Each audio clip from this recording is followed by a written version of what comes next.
Nous nous intéressons aux influences et aux sources d'inspiration de personnalités du monde culturel, que ce soit à travers des figures marquantes de notre temps, des rencontres exceptionnelles ou des mouvements sociaux qui bouleversent notre façon de voir le monde.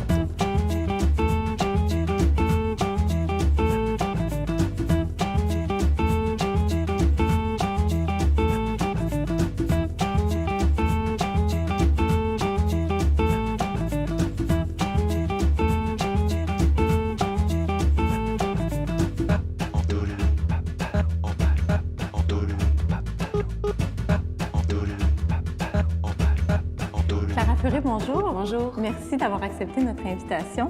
Oui, merci de m'inviter. De rien. Clara Fleury, vous êtes formée en musique au Conservatoire de Paris et en danse à l'École de danse contemporaine de Montréal. Vous débutez votre pratique artistique par le chant et la composition musicale pour la poursuivre ensuite avec la danse, le jeu et plusieurs interprétations au cinéma.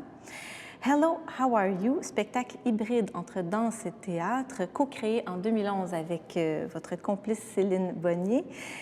Cette pièce, donc, marque vos débuts en tant que chorégraphe. Vous travaillez également en étroite collaboration avec Benoît Lachambre de la compagnie Parbleu, de laquelle vous êtes d'ailleurs devenu artiste associé tout récemment. Alors, vous collaborez beaucoup avec Benoît Lachambre, entre autres sur ce projet Chute incandescente que vous avez présenté en 2009 et 2012.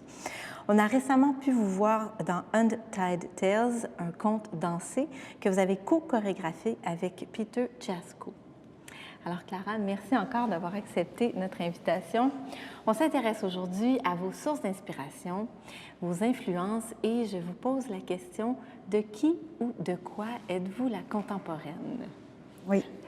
J'ai décidé de parler aujourd'hui parce qu'on est toujours inspiré par toutes sortes de choses à différents moments de notre carrière et de notre vie. J'ai décidé de parler aujourd'hui plus de poésie en général, qui est une des grandes sources d'inspiration qui m'a toujours suivie. Au fait, la poésie, c'est-à-dire la forme poétique, qu'est-ce que la poésie peut amener, parce qu'on la retrouve, au fait, un peu partout dans la vie. Vous avez même parlé aussi de l'acte poétique. Oui, de l'acte poétique, mais c'est-à-dire que pour moi, ce que la poésie nous apprend, c'est que c'est comme une source, comme un ruisseau inconscient qui est toujours là, un peu derrière toutes les autres sphères de la vie et qui nous nourrit si on veut bien s'attarder à la regarder. Et au fait, ce qui m'inspire dans la poésie beaucoup, c'est sa forme, c'est la possibilité de déconstruire la narration habituelle, la chronologie. Donc, c'est de pouvoir s'intéresser aux idées qui viennent comme des images, un peu comme un rêve fragmenté, et qui est pour moi, parce que je suis une artiste en danse, beaucoup et en chorégraphie, qui pour moi est très, très, très libérateur. De pouvoir tout simplement laisser mon inconscient vaguer et choisir des focus et me déplacer sans suivre une narration traditionnelle.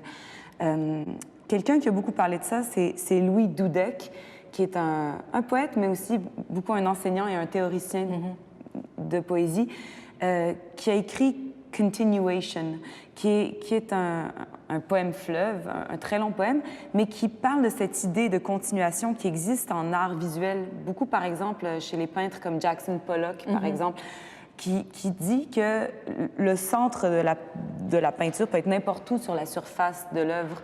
Et donc, un peu, Louis Dudek a appliqué ça à la poésie en disant le centre du poème peut être un peu partout dans le poème. On peut commencer où on veut dans le poème. Et ça, c'est très, très libérateur quand on crée des pièces scéniques.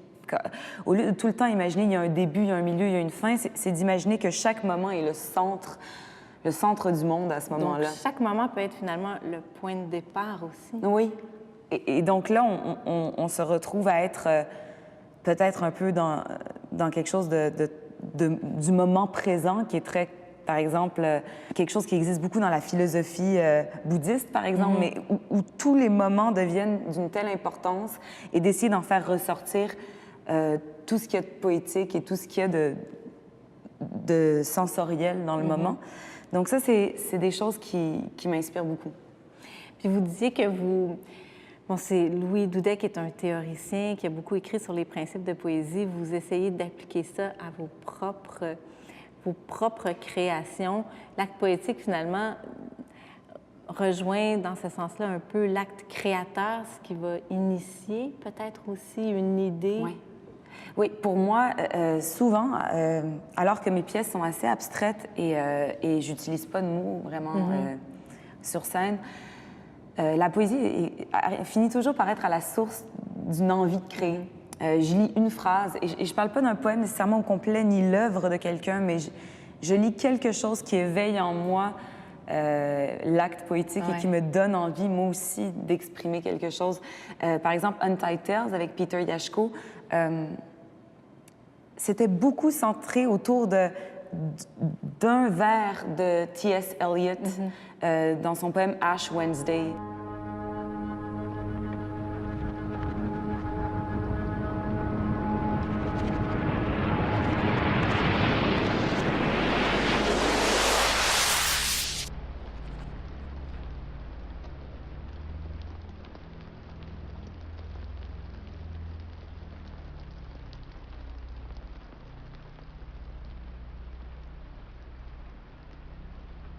Et ça, c'est quelque chose qui m'a vraiment lancée dans, je sais pas, la forêt, la nuit, être démunie, être plus avoir beaucoup de volonté et voir qu'est-ce qu'il y a là encore de magnifique à magnifier et à creuser. De la même façon qu'en ce moment, je crée quelque chose et ma source part d'un poème de Leonard Cohen, qui est aussi quelqu'un qui m'a énormément inspiré, Leonard Cohen, tout comme Rumi, qui est un soufi mystique du 13e siècle. Pour moi, ils ont des choses très communes, Cohen et Rumi, qui est la cohabitation du banal et du quotidien avec le mysticisme et le plus grand que nous. Et ça, c'est des choses qui me hantent tout le temps. On ressent beaucoup cette quête presque mystique, justement, dans plusieurs de vos créations. Vous êtes particulièrement interpellée par la poésie mystique aussi, celle qui... Oui, parce que ça vient... Parce que j'ai beaucoup de feu et que ça vient calmer ça, ça vient le rejoindre, ça vient le rendre légitime.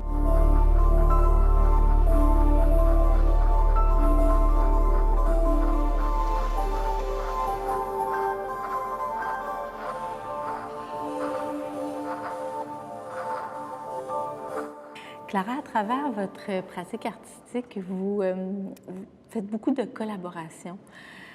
Comment ça s'articule, ces collaborations, par rapport à... On pense souvent que l'acte de créer nécessite une certaine solitude, un certain retranchement du monde.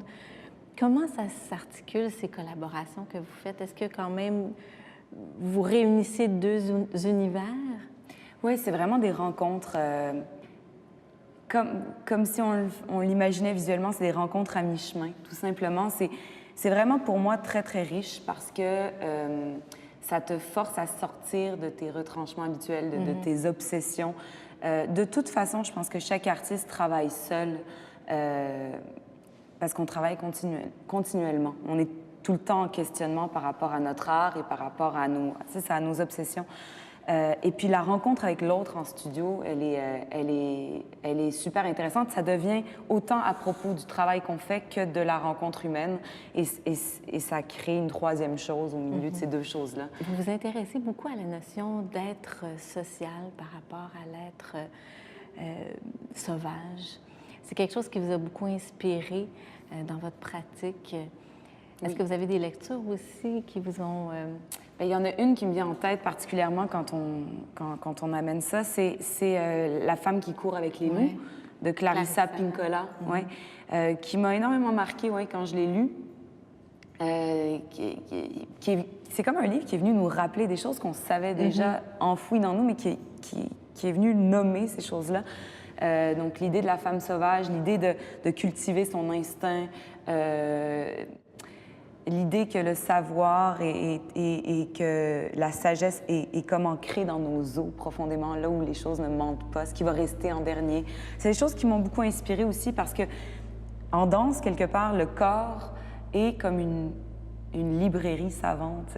C'est comme une mémoire de tout ce qu'on a fait et qu'on a fait avec notre corps et qu'on a appris et qu'on a pratiqué. Et à tout moment, quand on rentre en studio et qu'on improvise, c'est comme la bibliothèque, elle est là, tu sais. Elle est dans le corps, c'est ancré dans les os. Donc, oui, c'est un livre qui m'a beaucoup inspirée. Et aussi, c'est que je regarde tout le temps des documentaires animaliers et que j'adore regarder les animaux et que c'est juste... je nous sens tous très connectés, finalement. Parlant de cette connexion-là, la rencontre avec l'autre aussi semble être au cœur de vos complètement préoccupations artistiques. Donc, pour revenir un peu à votre travail de chorégraphe et de danse, vous dites que pour vous, le mouvement, en fait, la poésie est dans le mouvement.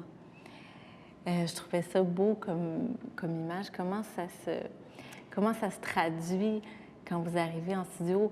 Vous dites, bon...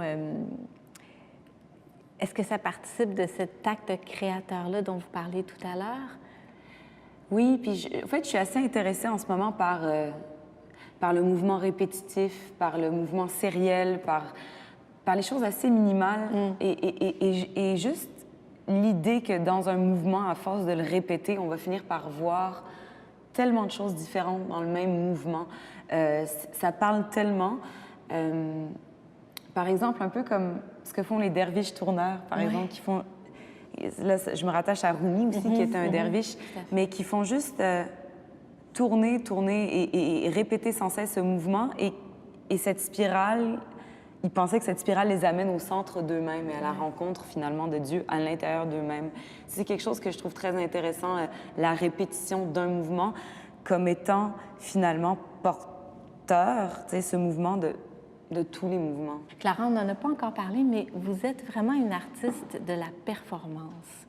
Pour vous, c'est une façon, un mode d'expression qui vous ressemble et qui vous permet d'explorer des avenues artistiques. J'aime bien ne pas trop mettre de frontières entre les médiums artistiques et comme si la chose qui les réunit, de toute façon, c'est l'acte performatif. Et d'avoir la liberté de dire ce que je veux dire et de puiser dans les différents médiums selon ce que j'ai envie de dire et selon le propos. Donc, vous empruntez tant à la danse qu'au chant. D'ailleurs, la musique est très, très, très importante. Oui, souvent, complètement. dans votre création, c'est un élément aussi important que la chorégraphie ou que l'espace même. Oui, et puis pour moi, je fais même plus tellement de différence entre qu'est-ce qui est de la danse, qu'est-ce qui est de la musique, qu'est-ce qui est de l'art visuel. Je veux dire, c'est sûr que j'ai étudié en danse, en musique, donc c'est des médiums qui m'appartiennent plus peut-être, mais je me laisse inspirer par tout ça et je me permets comme très démocratiquement de toucher à tout parce que je pense que même si on n'a pas une éducation dans un domaine, on peut en être inspiré et s'en servir. Et ça, c'est quelque chose, la démocratisation en art que je trouve intéressante et je trouve qu'il se passe de plus en plus aussi dans les formes que je vois en même temps. Mais ça donne peut-être une liberté aussi plus grande quand on n'est pas un spécialiste, technicien, de pouvoir aller comme ça puiser différentes disciplines sans être un spécialiste. J'imagine que ça apporte une couleur différente aussi. Complètement, et puis ça nourrit tout simplement... tout ce qui peut nourrir le propos est intéressant. Et puis toucher le public que tu essayes de rencontrer. Parce que finalement, oui, il y a ça aussi en performance. On ne peut pas faire fi du fait qu'on invite les gens à venir voir quelque chose. Et c'est comme une cérémonie et on peut juger de la réussite de cette cérémonie à tout simplement à comment on les a bien accueillis, ces gens-là. Ça ne veut pas dire que la pièce doit être confortable, doit être facile à voir. Non, parce que mais t'accueilles des gens chez toi. De vos œuvres sont quand même exigeantes. Je pense que oui, c'est pas nécessairement grand public ou ça plaît pas nécessairement à tout le monde, mais je ne fais pas semblant que je n'ai pas accueilli des gens chez moi. Donc, j'accuse le fait quand même qu'un public est venu le voir et qu'on va passer un moment ensemble, même si c'est pas nécessairement facile. Ouais. Et qu'est-ce qui vous occupe en ce moment, vous? Vous Plusieurs avez des projets, oui, tellement de choses. Je suis sur plusieurs projets en même temps, mais une création de groupe qui va être la première fois que je dirige seule un groupe. Je ne peux pas encore dire où ça va être présenté et quand, mais c'est pour bientôt. Et donc ça, c'est super. c'est une chorégraphie, mais encore une fois, je vais travailler avec mon frère, Thomas Fury, qui va faire la musique et ça va avoir une grande place sur scène aussi. Ça va être live. Et je travaille aussi avec Céline Bonnier pour un prochain projet, un solo pour elle cette fois-ci. On avait collaboré ensemble et cette fois-ci, je travaille à faire un solo pour elle autour de l'œuvre, d'un album en particulier de Steve Reich, qui est justement quelqu'un qui faisait de la musique répétitive, sérielle et tantôt minimaliste et qui m'inspire énormément, que je trouve d'ailleurs très poétique. On parle de l'acte poétique. Ouais. C'est ça, on tourne autour de Different Trains de Steve Reich, qui est une des pièces les plus poétiques à mes yeux de son œuvre. Et Clara, on a bien hâte de vous voir dans tous ces nouveaux projets. Merci beaucoup d'avoir accepté notre invitation.